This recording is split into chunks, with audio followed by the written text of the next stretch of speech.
السلام علیکم ورحمۃ اللہ وبرکاتہ۔ الحمد للہ رب العالمین، والصلاة والسلام علی من کان نبیا وآدم بین الماء والطین،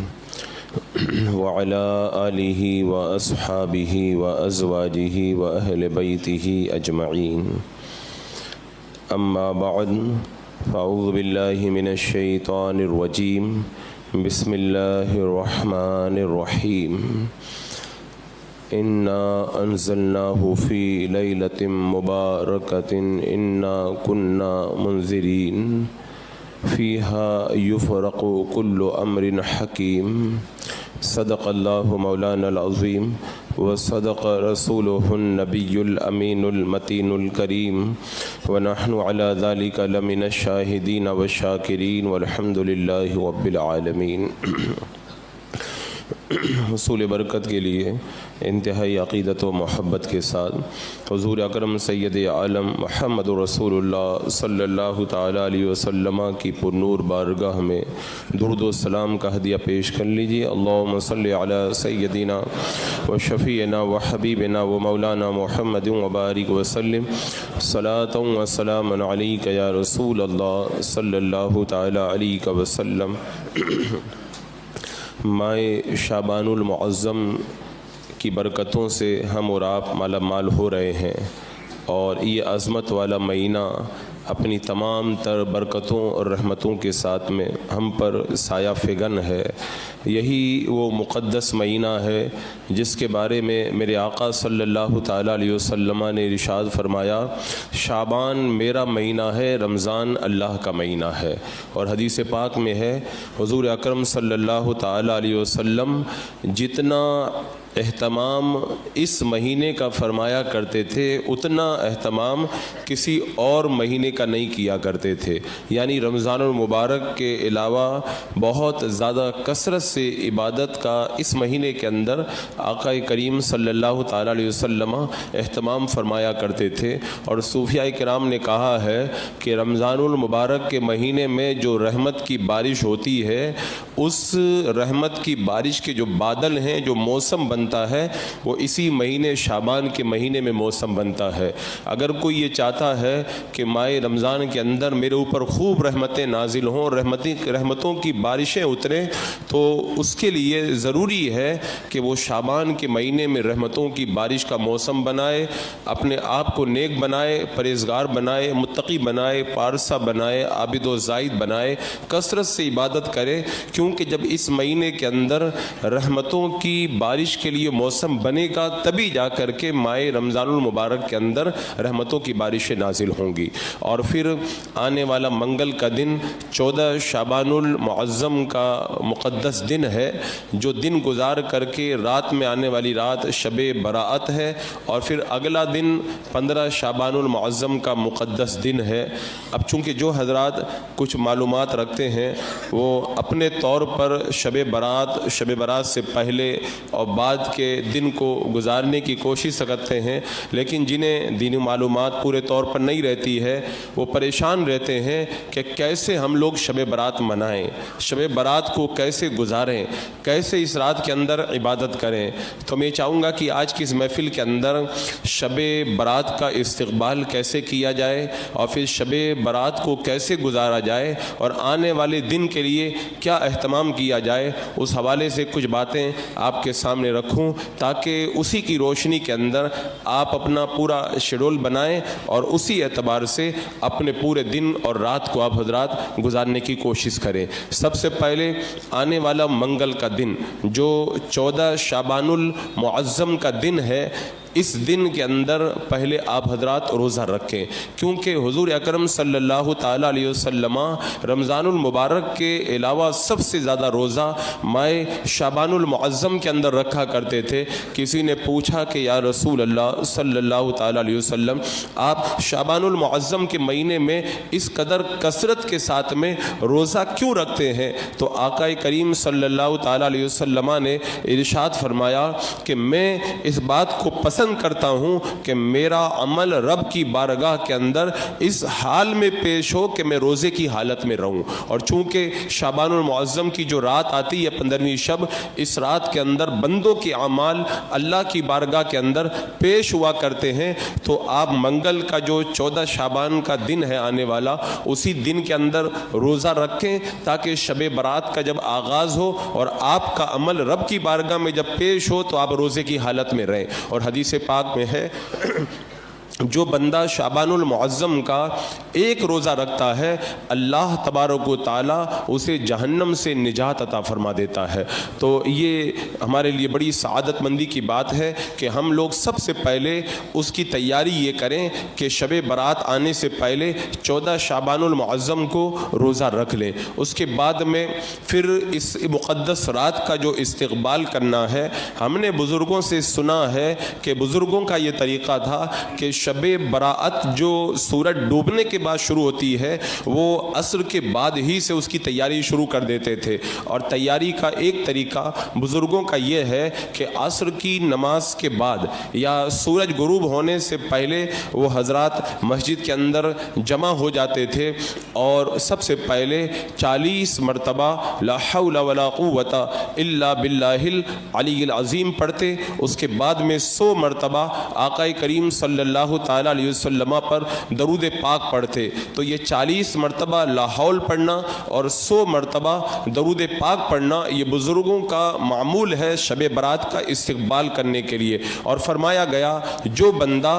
عصر کے وقت میں شب برات کی آمد سے پہلے اس وظیفے کو پڑھ لے گا، اللہ تبارک و تعالیٰ پورے سال اس کو مصیبتوں اور پریشانیوں سے محفوظ و مامون فرما دے گا. تو آپ حضرات بھی شعبان المعظم کی اس مقدس رات کا استقبال عصر کے بعد ہی سے شروع کر دیں. اچھی طریقے سے تیار ہو کر کے آئیں اور اپنی ضروریات سے فارغ ہو کر کے اتنی دیر پہلے مغرب سے اتنی دیر پہلے مسجد میں آ جائیں کہ 40 مرتبہ لا حول شریف پڑھ سکیں اور 100 مرتبہ درود پاک پڑھ سکیں. اور میں اس کے اندر اتنا اضافہ اور کرنے کے لیے کہوں گا کہ اگر ہو سکے تو 40 مرتبہ یا 70 مرتبہ استغفر اللہ ربی من کل ذنب و اتوب الیہ بھی پڑھ لیں، کیونکہ شب برات کے اندر جب ہمارے اعمال رب کی بارگاہ میں پیش ہوں گے تو ہم شب برات کے آنے سے پہلے ہی جب اللہ کی بارگاہ میں توبہ کر لیں گے تو ہمارا نامہ اعمال رب کی بارگاہ میں اس حال میں پیش ہوگا کہ اس کے اندر توبہ و استغفار شامل ہوگا. تو اللہ تبارک و تعالی ہمارے لیے مغفرت کا سامان پیدا فرما دے گا. تو یہ تو عصر کے بعد کا معاملہ ہوا. اس کے بعد میں جب سورج ڈوب جائے گا اور مغرب کی نماز ہوگی، اور آپ کو پتہ ہی ہے حدیث پاک میں نے کتنی مرتبہ آپ کے سامنے رکھی کہ جب 15ویں شعبان کے اندر سورج ڈوب جاتا ہے، سورج ڈوبنے سے لے کر کے صبح صادق تک اللہ کی رحمتیں آواز دیتی ہیں اور آسمان دنیا پر اللہ کی رحمتیں تجلی فرماتی ہیں. اور یہ کہا جاتا ہے کوئی مغفرت کا طلبگار میں اس کی مغفرت کر دوں، ہے کوئی کچھ مانگنے والا اس کو میں عطا کر دوں، ہے کوئی پریشانی کے اندر مبتلا اس کی پریشانی کو میں دور کر دوں، ہے کوئی رزق کو طلب کرنے والا اسے میں روزی عطا فرماؤں، ہے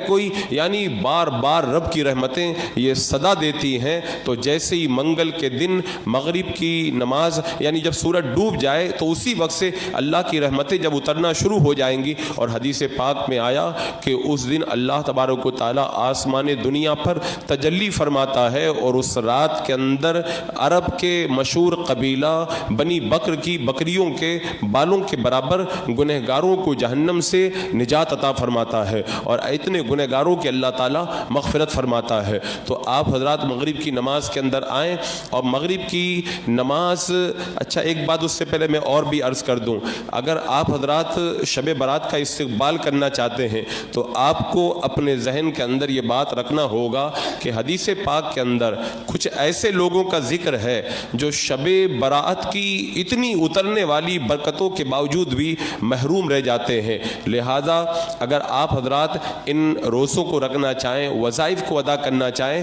تو اس سے پہلے اس بات کا خیال رکھیں کہ حدیث پاک میں جن لوگوں کو اس رات کے اندر محروم قرار دیا ہے، اگر خدا نہ کرے ہم میں سے کوئی ایسا بندہ ہو تو شب برات کے آنے سے پہلے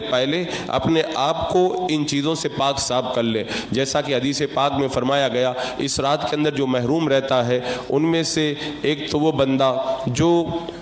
والدین کا نافرمان ہے، تو اگر کسی کے ماں باپ اس سے ناراض ہیں تو شب برات کے آنے سے پہلے اپنے والد محترم کو، اپنی والدہ محترمہ کو راضی کر لیں، چاہے معافی مانگ کر کے راضی کریں، اگر وہ آپ سے کچھ طلب کر رہے ہیں تو ان کو دے کر کے راضی کر لیں، اگر ابھی نہیں دے سکتے تو ان سے وعدہ کر لیں میں آپ کو یہ چیز دوں گا، اس طرح وعدہ کر کے ان کو راضی کر لیں، ان کے پاؤں پکڑ کے ان کو راضی کر لیں، کسی بھی طریقے سے آپ حضرات اپنے والدین کو راضی کر لیں، کیونکہ اگر آپ کے والدین آپ سے ناراض ہیں اور آپ ان کی نافرمانی کر چکے ہیں تو پھر شب برات کی برکتیں آپ کو میسر نہیں آئیں گی۔ دوسرے نمبر پر معاذ اللہ اگر کوئی سود کی لعنت میں گرفتار ہے اور اس بلا میں گرفتار ہے، وہ سود کھانے سے توبہ کر لے تاکہ اس رات کی برکتوں سے مالا مال ہو، کیونکہ سود کا ایک پیسہ کھانا یہ 36 مرتبہ زنا کرنے سے بھی زیادہ سخت برا ہے، تو اس گناہ سے بھی پہلے توبہ کر لے۔ اگر معاذ اللہ کوئی شرابی ہے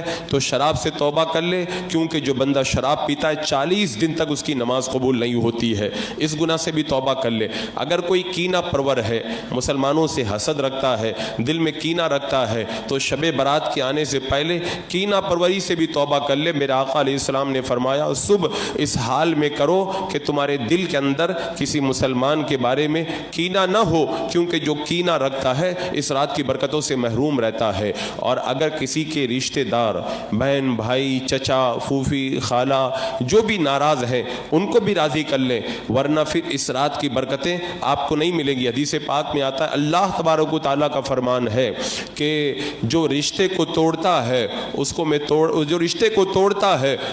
توڑ دیتا ہوں، اور جو رشتے کو جوڑتا ہے اس کو میں جوڑ دیتا ہوں، اور رشتہ جو توڑتا ہے اس رات کی برکتوں سے وہ محروم رہ جاتا ہے۔ اسی طرح اور بھی کچھ ایسے لوگ ہیں جو اس رات کی برکتوں سے محروم رہتے ہیں، لہذا اگر آپ حضرات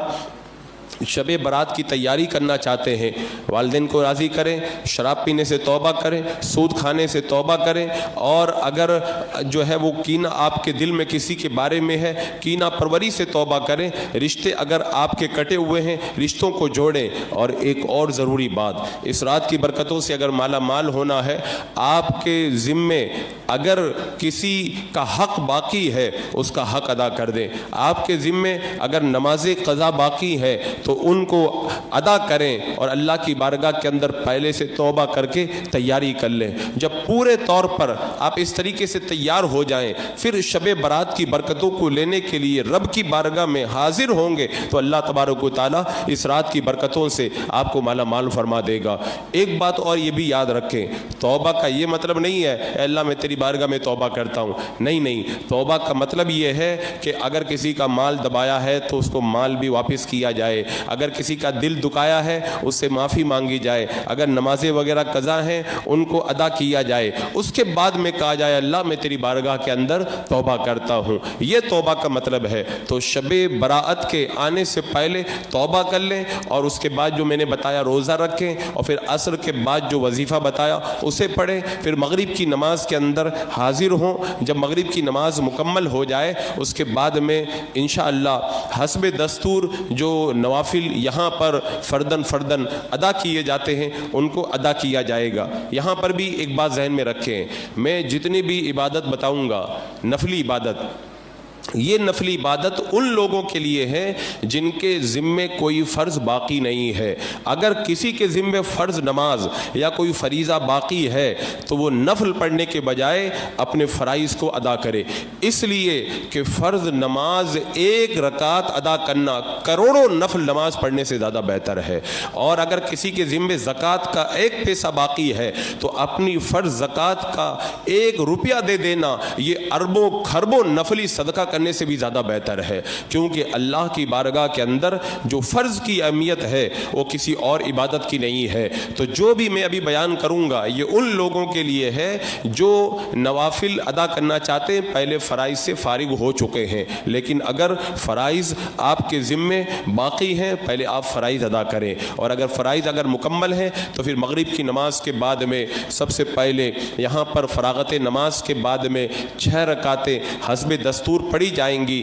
یہ 2 رکعت کر کے 6 رکعتیں پڑھی جاتی ہیں، اور ان کی نیت جیسے عام دنوں میں کرتے ہیں ویسے ہی کرنا ہے، 2 رکعت نماز نفل کی نیت، اور جیسے اور دنوں میں نماز پڑھتے ہیں ایسے ہی پڑھنا ہے۔ فرق صرف اتنا ہے کہ 2 رکعت پڑھ کے جب آپ سلام پھیر دیں تو 1 مرتبہ سورہ یاسین پڑھنا ہے، پھر 2 رکعت پڑھ کے سلام پھیر دیں، پھر سورہ یاسین پڑھنا ہے، پھر 2 رکعت پڑھ کے سلام پھیر دیں، پھر سورہ یاسین پڑھنا ہے۔ اگر کسی کو سورہ یاسین یاد نہ ہو تو ہر 2 رکعت کے بعد میں وہ اگر چاہے تو 21 مرتبہ قل اللہ شریف پڑھ سکتا ہے۔ اور دوسری بات یہ ہے ہر 2 رکعت کے بعد میں اللہ کی بارگاہ میں دعا کرنی ہے۔ پہلے جب 2 رکعت پڑھیں گے 21 بار قل اللہ شریف پڑھ لیں گے، دعا کریں گے اللہ ان نماز کی برکت سے تو مجھے بھلائی کے ساتھ لمبی عمر عطا فرما۔ پھر 2 رکعت پڑھیں گے 21 مرتبہ قل اللہ شریف پڑھ لیں گے، اللہ کی بارگاہ میں دعا کریں گے اے اللہ اس نماز کی برکت سے تو مجھے بلاؤں سے محفوظ و مامون فرما۔ اس کے بعد میں پھر 2 رکعت پڑھیں گے اور پھر قل اللہ شریف سے فارغ ہو جائیں گے، پھر اللہ کی بارگاہ میں دعا کریں گے اے اللہ مجھے تو اس نماز کی برکت سے مخلوق کا محتاج مت بنا، اپنا محتاج بنا، یعنی تو اپنی بارگاہ سے مجھے خوب روزی عطا فرما۔ یہ اس طریقے سے 6 نمازیں جب ادا کر لیں گے اس کے بعد میں دعائے نصف شعبان انشاءاللہ ہم لوگ سب مل کر کے پڑھیں گے، پھر دعا ہوگی، آپ حضرات اپنی ضروریات سے فارغ ہو جائیں گے۔ اس کے بعد میں عشاء کی نماز کے اندر آپ حضرات حاضر ہوں گے۔ اب یہاں سے آپ کو شب بیداری کرنی ہے۔ حدیث پاک میں آتا ہے جو بندہ 4 راتوں کے اندر جاگ کر کے عبادت کرتا ہے اللہ تبارک و تعالیٰ کی رحمتوں سے مالا مال ہو جاتا ہے۔ اس میں سے عید کی رات، بقرعید کی راتیں اور شب برات۔ اور ایک حدیث پاک میں آیا جو بندہ 5 راتوں میں عبادت کرتا ہے وہ اللہ تبارک و تعالیٰ اس کے دل کو زندہ کر دے گا جس دن اور لوگوں کے دل مردہ ہوں گے۔ ایک عرفہ کی رات، ایک شب برات اور ایک عید کی رات اور بقرعید کی راتیں۔ اور ایک حدیث پاک میں ہے آقا کریم صلی اللہ تعالیٰ علیہ وسلم نے ارشاد فرمایا کہ ان راتوں کے اندر بندہ جو عبادت کرتا ہے تو ان راتوں کے اندر حدیث پاک کا مفہوم ہے کہ عبادتوں کا ثواب بڑھا دیا جاتا ہے۔ اب یہ مسئلہ ہے کہ اس رات کے اندر ہم کیسے جاگیں، کیسے عبادت کریں۔ 9 بجے نماز ختم ہو جاتی ہے اور صبح جو ہے وہ 6 بجے اذان ہوتی ہے، یہ 9 گھنٹے کا ٹائم ہے۔ اب جو آدمی جانتا ہی نہیں پریشان ہوتا ہے 9 گھنٹہ میں کیسے گزاروں، میں کہتا ہوں اگر دل لگا کے عبادت کرنے بیٹھ جاؤ نا 9 گھنٹہ کم پڑ جائے گا، دعا کرو گے اللہ 9 گھنٹہ اور دے دے تاکہ میں تیری بارگاہ میں اور عبادت کروں۔ اب عبادت کا طریقہ کیا ہوگا؟ ایک تو بزرگوں کا معمول ہے آپ حضرات اس رات کے اندر غسل کر کے آئیں، کیونکہ شب برات کے اندر غسل کرنے کی حدیث پاک میں ترغیب دی ہے، اور بزرگوں نے فرمایا اگر ہو سکے تو 7 بیری کے پتے ابال کر کے اس پانی سے غسل کیا جائے تو اللہ تبارک و تعالیٰ جادو، آفتوں، بلاؤں سے سال بھر تک محفوظ رکھتا ہے۔ لیکن یہ بھی ایک بڑی مصیبت ہے کہ اگر کوئی مستحب کام لوگوں کو بتایا جائے تو اس کو ایسا ضروری سمجھ لیتے ہیں کہ بس یہی کرنا ہے، اور فرض کام بتایا جائے تو توجہ نہیں دیتے۔ یہ کریں تو اچھی بات ہے لیکن کرنا کوئی فرض اور واجب اور لازم ضروری نہیں ہے۔ تو سب سے پہلے آپ حضرات اس رات کی برکتوں کو حاصل کرنے کے لیے غسل کریں، ہو سکے تو بیری کے پتوں سے غسل سے فراغت پائیں۔ اب اس کے بعد میں جب نماز ہوگی، نماز کے بعد میں مختصر سا پروگرام رہے گا جس میں انشاءاللہ اللہ تبارک و تعالیٰ کی محبت بڑھانے کے لیے کچھ باتیں بیان کی جائیں گی، اس کے اندر آپ حضرات شرکت کریں۔ اب پھر 10 بجے سے لے کے صبح میں جو ہے وہ 6 بجے تک آپ کے پاس میں 8 گھنٹے کا ٹائم ہے۔ یہ 8 گھنٹہ آپ کیسے گزاریں گے میں مختصر طور پر اس کا ایک شیڈول بتا دیتا ہوں تاکہ آپ لوگوں کو اسی طرح سے شب بیداری کرنے کے اندر آسانی رہے۔ تو اس رات کی عبادت کو آپ حضرات 5 حصوں میں تقسیم کر لیں۔ ایک نوافل ادا کرنا، دوسرا قرآن مقدس کی تلاوت کرنا، تیسرا اوراد و وظائف پڑھنا، چوتھا دعا کرنا، اور 5واں اپنے مردوں کے لیے ایصال ثواب کرنا، قبروں کی زیارت کرنا۔ اب یہ 5 کام ہمیں کیسے ادا کرنے ہیں آئیے میں جو ہے وہ ترتیب کے ساتھ اسے بتاتا ہوں۔ سب سے پہلے نوافل، کیونکہ عبادتوں میں سب سے اہم عبادت ہے نماز، اس کے بعد میں سب سے اہم عبادت ہے یہ قرآن مقدس کی تلاوت، اس کے بعد میں جو دوسرے وظائف ہیں ان کی فضیلت ہے۔ اور یہ جو ترتیب ہے، یہ ترتیب میں اس لیے بتا رہا ہوں، صوفیاء کرام فرماتے ہیں نماز پڑھنا سب سے مشکل کام ہے، اس کے بعد میں تلاوت کرنا مشکل ہے، اس کے بعد میں ذکر کرنا مشکل ہے۔ تو جب آپ نماز کے بعد میں بالکل فریش رہیں گے تو سب سے پہلے شروعات کریں مشکل کام سے، تاکہ آپ کو مشکل کام کرنے میں آسانی رہے۔ تو سب سے پہلے اگر فرائض آپ کے ذمہ باقی نہیں ہے تو نفل نماز ادا کریں۔ اب نفل نماز کیسے پڑھیں؟ ایک نفل نماز تو ایسی ہے کہ اگر آپ اس کو پڑھنا شروع کر دیں گے ویسے ہی فجر کی اذان ہو جائے گی۔ حدیث پاک میں اس کی بڑی فضیلت آئی ہے۔ حضرت حسن بصری رضی اللہ تعالیٰ عنہ فرماتے ہیں میں نے 30 صحابہ سے ملاقات کی، 30 صحابہ نے مجھ کو بتایا کہ یہ صلاۃ الخیر ہے، جو شب برات کے اندر اس نماز کو جو بندہ پڑھ لے گا اللہ تبارک و تعالیٰ اس کی طرف 70 مرتبہ رحمت کی نظر فرمائے گا، اور ہر مرتبہ جب اللہ تبارک و تعالیٰ نظر فرمائے گا تو ہر بار اللہ تبارک و تعالیٰ اس کی 70 حاجتوں کو پورا فرما دے گا، اور ان میں سب سے چھوٹی حاجت یہ ہے اللہ تعالیٰ اس کے گناہوں کو معاف فرما دے گا۔ اب آپ اندازہ لگائیں، ایک بار اللہ نظر فرمائے گا تو 70 ضرورتیں پوری ہو جائیں گی، اور 70 مرتبہ نظر کرم فرمائے گا، تو اتنا بڑا ثواب ہے تو کام تھوڑا مشکل تو ہوگا ہی۔ یہ 100 رکعت آپ کو پڑھنی ہے، 2 رکعت کر کے، جیسے اور دنوں میں پڑھتے ہیں ویسے ہی پڑھنی ہے۔ فرق صرف اتنا ہے کہ ہر رکعت کے اندر الحمد شریف کے بعد میں 10 مرتبہ قل هو اللہ شریف پڑھنا ہے۔ تو جب 100 رکعت پڑھیں گے، ہر رکعت میں سورہ فاتحہ کے بعد میں 10 مرتبہ قل هو اللہ شریف پڑھیں گے تو یہ 1000 بار قل هو اللہ شریف پڑھنا ہو گیا۔ یہ نماز بہت فضیلت والی نماز ہے۔ اگر اللہ نے آپ کو ہمت دی ہے، آپ کے ٹانگوں میں پاؤں میں اگر طاقت ہے تو آپ اس نماز کو ادا کر کے شب برات کی برکتوں سے مالا مال ہو سکتے ہیں۔ اور اس کے علاوہ اگر کسی کے لیے نماز مشکل ہے تو اس سے آسان نماز نفل میں بتاتا ہوں۔ حضرت آقا کریم صلی اللہ تعالیٰ علیہ وسلم نے حضرت عباس رضی اللہ تعالیٰ عنہ سے فرمایا چچا کیا میں تمہیں ایسی نماز بتاؤں؟ حضرت عباس نے کہا کہ یا رسول اللہ ضرور مجھ کو بتائیں۔ میرا آقا علیہ الصلوۃ والسلام نے ارشاد فرمایا یہ ایسی نماز ہے کہ اگر اس نماز کو تم پڑھ لو گے اللہ تبارک و تعالیٰ تمہارے دانستہ گناہوں کو بھی معاف فرما دے گا، انجانے میں جو گناہ ہوئے ان کو بھی معاف فرما دے گا، چھپ کر جو گناہ کیے ان کو بھی معاف فرما دے گا، جو گناہ ظاہری طور پر کیے ان کو بھی معاف فرما دے گا، جو چھوٹے گناہ ہیں اللہ ان کو بھی معاف فرما دے گا، جو بڑے گناہ ہیں اللہ تبارک و تعالیٰ ان گناہوں کو بھی معاف فرما دے گا۔ یعنی آقا کریم صلی اللہ تعالیٰ علیہ وسلم نے اس نماز کی بڑی فضیلت فرمائی اور فرمایا اے عباس میرے چچا اگر ہو سکے تو اس نماز کو روزانہ پڑھو، اگر روزانہ نہیں پڑھ سکتے ہر جمعہ کو پڑھو، ہر جمعہ کو نہیں پڑھ سکتے سال میں ایک بار پڑھو، اور سال میں ایک بار نہیں پڑھ سکتے تو میرے چچا زندگی میں ایک بار یہ نماز ضرور پڑھ لینا۔ اس نماز کا نام ہے صلاۃ التسبیح۔ آپ اس رات کے اندر اس نماز کو ادا کریں۔ یہ نماز 4 رکعت جیسے آپ لوگ عصر اور عشاء سے پہلے پڑھتے ہیں ویسے ہی 4 رکعت پڑھنی ہے، کوئی فرق نہیں ہے۔ فرق صرف اتنا ہے آپ حضرات کو ایک تسبیح یاد کرنی ہے، سبحان اللہ والحمد للہ ولا الہ الا اللہ واللہ اکبر۔ سب حضرات پڑھیں سبحان اللہ والحمد للہ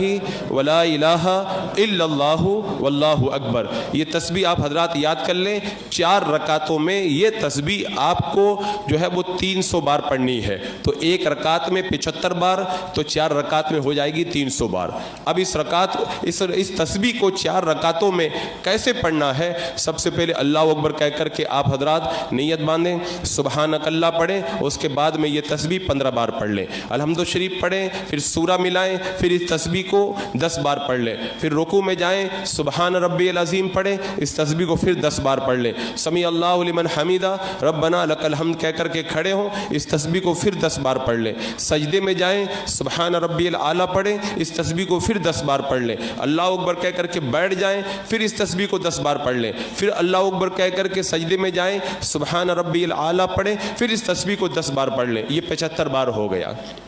دوسری رکعت اسی طرح، تیسری، چوتھی، اس طرح 4 رکعت آپ پڑھیں گے، یہ تسبیح 4 رکعتوں میں مکمل 300 بار ادا ہو جائے گی۔ تو یہ نماز نفل آپ حضرات ادا کریں۔ اب اس کے بعد میں جب آپ حضرات نفل نماز پڑھنے سے تھک جائیں اس کے بعد میں قرآن مقدس کھول کر کے بیٹھ جائیں، قرآن پاک کی تلاوت کریں۔ اب تلاوت کے اندر آپ چاہیں تو ترتیب سے قرآن مقدس پڑھیں، اس لیے کہ قرآن کی تلاوت ایک ایسی عبادت ہے کہ کوئی بھی عبادت اس کے برابر نہیں ہو سکتی۔ فرمایا کہ اگر دل کو زنگ لگ جائے، بندہ قرآن کی تلاوت کرے، اللہ تبارک و تعالیٰ تلاوت کی برکت سے اس کے دل کے میل کو دور فرما دیا کرتا ہے۔ اور فرمایا گیا کہ جو بندہ قرآن کی تلاوت کرے گا، جب قبر میں جائے گا، قبر میں گھبرائے گا تو قرآن اس کا دل بہلانے کے لیے آئے گا۔ میدان محشر میں جب پریشان ہوگا، اللہ کی بارگاہ میں قرآن مقدس اس کی شفاعت کے لیے آئے گا۔ اور قرآن مقدس کی تلاوت ایک ایسا وظیفہ ہے، فرمایا حضرت امام احمد بن حنبل رضی اللہ تعالیٰ عنہ نے، اللہ کا خواب میں دیدار ہوا، میں نے رب سے پوچھا مولا میں کیسے تیری بارگاہ میں تیرا قرب پا سکتا ہوں؟ رب نے فرمایا ابن حنبل اگر میری بارگاہ میں آنا چاہتے ہو تو قرآن کی تلاوت کرو، تم میری بارگاہ کے مقرب بن جاؤ گے۔ اور میرے آقا نے فرمایا جو ایک حرف پڑھتا ہے تلاوت کا، اللہ تعالیٰ قرآن مقدس کے ایک حرف کے بدلے اسے 10 نیکی عطا فرماتا ہے۔ تو آپ چاہیں تو ترتیب کے ساتھ قرآن مقدس کی تلاوت کریں، اور یا پھر سورہ یاسین پڑھیں بار بار، سورہ رحمان پڑھیں، سورہ تبارک الذی پڑھیں، سورہ حامیم سجدہ پڑھیں۔ جو سورہ حامیم سجدہ سورہ دخان پڑھتا ہے، حدیث پاک میں آیا وہ اس حال میں اڑتا ہے 70,000 فرشتے اس کے لیے مغفرت کی دعا کرتے رہتے ہیں۔ تو قرآن کی ہر سورت کی الگ فضیلت ہے، تو کسی بھی سورہ کی تلاوت کریں۔ جب آپ تلاوت سے تھک جائیں اس کے بعد میں تیسرے نمبر پر آپ حضرات ذکر کے اندر مگن ہو جائیں۔ ذکر کیسے کریں؟ تو ذکر کے اندر سب سے افضل ذکر جو ہے، افضل الذکر لا الہ الا اللہ۔ میرا آقا علیہ السلام نے فرمایا سب سے بہتر ذکر ہے لا الہ الا اللہ محمد رسول اللہ۔ تو آپ اس کو پڑھیں۔ فرمایا دل میں اگر زنگ لگ جائے تو یہ کلمہ دل کے میل کو دور کر دیتا ہے۔ حضرت موسیٰ علیہ السلام نے کہا تھا مولا مجھے کوئی وظیفہ بتا دے، اللہ تبارک و تعالیٰ نے یہی کلمہ وظیفہ بتایا۔ موسیٰ علیہ السلام نے کہا مولا یہ تو سب پڑھتے ہیں۔ رب نے فرمایا موسیٰ اگر ایک پلڑے کے اندر 7 آسمان اور 7 زمینوں کو رکھ دیا جائے اور دوسرے پلڑے کے اندر اس کلمہ شریف کو رکھ دیا جائے تو اس کا وزن اتنا زیادہ ہے 7 آسمان اور زمین ہلکے پڑ جائیں گے، یہ کلمہ ان کے اوپر بھاری پڑ جائے گا۔ اور یہ ایسا وظیفہ ہے کہ جو بندہ اس کو پڑھے، ایک حدیث پاک کے اندر آیا میدان قیامت میں بندہ گناہوں کے 99 دفتر لے کر کے آئے گا، جب جہنم میں جانے والا ہوگا اللہ تبارک و تعالیٰ ایک پرچی دے گا کہ اس کو لے جا کر کے وزن کرا۔ بندہ جب اس کو وزن کرائے گا گناہوں کے 99 دفتر ہلکے پڑ جائیں گے اور وہ ایک پرچی بھاری پڑ جائے گی، اللہ تعالیٰ فرمائے گا جنت میں لے جاؤ۔ اب وہ بندہ اس پرچی کو کھول کے پڑھے گا، اس میں لکھا ہوگا لا الہ الا اللہ محمد رسول اللہ۔ تو یہ اتنا بہتر وظیفہ ہے، فرمایا گیا جو 1,00,000 مرتبہ کلمہ شریف پڑھ کے کسی ایسے کو بخش دے جو جہنم میں جانے والا ہے، اللہ تعالیٰ اس کو جنتی بنا دیتا ہے۔ تو آج کی رات میں آپ حضرات شروعات کریں اس مقدس آنے والی رات میں، اور 1,00,000 مرتبہ کلمہ کا اپنا ٹارگیٹ بنا لیں۔ رات میں آپ 1,000 پڑھیں، 2,000 پڑھیں، اور عید کا چاند نظر آنے تک 1,000 بار پورا کلمہ شریف پڑھ لیں، تو مرنے کے بعد یہی کلمہ آپ کو جنت میں لے جائے گا۔ پھر اس کے بعد میں جب کلمہ شریف پڑھ لیں تو درود پاک پڑھیں۔ اب درود پاک کی فضیلت مجھے الگ سے بتانے کی ضرورت نہیں ہے، سب فکس کر لیں مجھے 1,000 بار کلمہ شریف پڑھنا ہے، 500 بار درود پاک پڑھنا ہے۔ درود پاک تو ایسا وظیفہ میرے آقا نے بتایا نا، جو پورا وقت درود پاک میں دیتا ہے اللہ اس کے سارے کام بنا دیتا ہے، ساری ضرورتیں اس کی پوری فرما دیتا ہے۔ اور جو اگر روزی سے پریشان ہو اللہ اس کو اتنی روزی دیتا ہے کہ بندہ سمجھ بھی نہیں پاتا ہے۔ تو درود پاک کا وظیفہ پڑھنا شروع کر دیں۔ اس کے بعد میں استغفار کے اندر مگن ہو جائیں، 100 بار 200 بار 300 بار یا 500 بار استغفار کریں۔ میرے آقا صلی اللہ تعالیٰ علیہ وسلم فرماتے ہیں میں خود روزانہ دن کے اندر 70 مرتبہ استغفار کرتا ہوں۔ میرے آقا علیہ السلام گناہ نہیں کرتے، لیکن امت کی تعلیم کے لیے آپ فرماتے میں روزانہ 70 مرتبہ استغفار کرتا ہوں۔ اور فرمایا کہ جو بندہ کثرت سے استغفار کرتا ہے اللہ تبارک و تعالیٰ اس کے غموں کو دور کر دے گا، اس کی مصیبتوں کو دور کر دے گا، اللہ اسے وہاں سے روزی دے گا جہاں سے بندہ گمان بھی نہیں کر سکتا ہے۔ حضرت حسن بصری رضی اللہ تعالیٰ عنہ کے پاس ایک بندہ آیا کہ اولاد نہیں ہوتی، فرمایا استغفار کرو۔ دوسرا آیا کہنے لگا کہ کھیتی باڑی نہیں ہوتی، فرمایا استغفار کرو۔ تیسرا آیا روزی کے اندر تنگی ہے، فرمایا استغفار کرو۔ چوتھا آیا کہ اولاد نہیں ہوتی، فرمایا استغفار کرو۔ کسی نے کہا کہ یہ پریشان ہے، آپ سب کو استغفار بتا رہے ہیں۔ کہا میں نہیں بتا رہا، خود اللہ تبارک و تعالیٰ نے بتایا ہے۔ اللہ تبارک و تعالیٰ قرآن پاک میں فرماتا ہے فَقُلْتُ اسْتَغْفِرُوا رَبَّكُمْ إِنَّهُ كَانَ غَفَّارًا